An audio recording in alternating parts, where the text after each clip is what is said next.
next section, which is verses 25 through 27. Yeah. So this is all about wives submitting to the husband. And, a lot of women nowadays, they don't like the word of it, but the way J. Vernon McGee explains it, that it's love. I've always told you, for me and you, that I want you to be the head of our household. I want you to be the spiritual leader, um, and I think a Christian woman should want that. You know, so I love that. I love it. I loved hearing you read it. Even the expectation of the church: husbands, love your wives, even as Christ also loved the church and gave himself for it. Ephesians 5:25. God never asked a woman to submit to a man who doesn't love her and love her like this.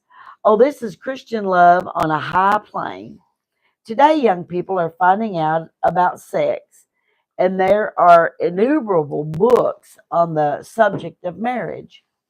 I may sound to you like an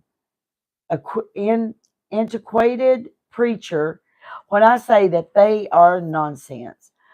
Only the Christian can know what real love in marriage is, because it's carried into the high plane of the relationship between Christ and the church. There is nothing else like it, my friend, that he might sanctify and cleanse it with the washing of the water of the word. Ephesians 5:26. Christ also loved the church and gave himself for it. That is in the past. In the present, he is sanctifying the church with the water of the word of God.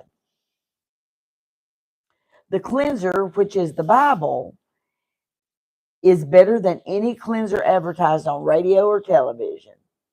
The word of God will not only take out the soiled spots, but it'll keep you from getting further spots in your life, that he might present it to himself a glorious church, not having a spot or a wrinkle or any such thing, but that it should be holy and without blemish. Ephesians 5:27.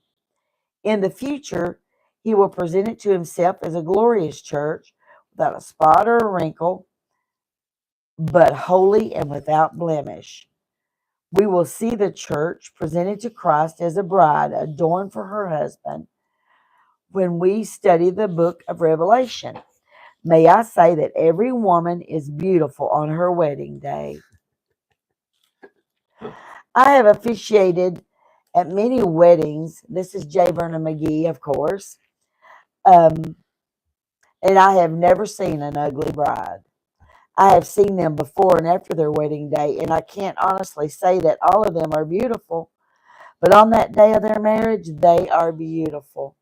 No young man engaged to a young lady thinks that she ought to be put through the fires of persecution or the great tribulation before he marries her.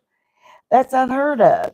So imagine anyone saying that the church must go through the great tribulation. She is engaged to him, and he is cleansing the church by the washing of the word of God. But keep in mind that when we use the word church, we are not talking about an organization with a steeple or a pulpit or an organ. We're talking about the body of true believers. That's what we talked about in Sunday school, but the body of true believers, that the church building was not the church. This verse means that he is washing each believer and preparing each one for the great event. I believe that there's something which is really taking place in our day. So we have seen the past, the present, and the future. Christ loves the church and gave himself for it.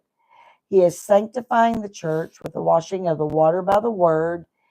And the future of the church will be presented to him as a radiant bride with all sin removed. Then the church will be holy and unblemished.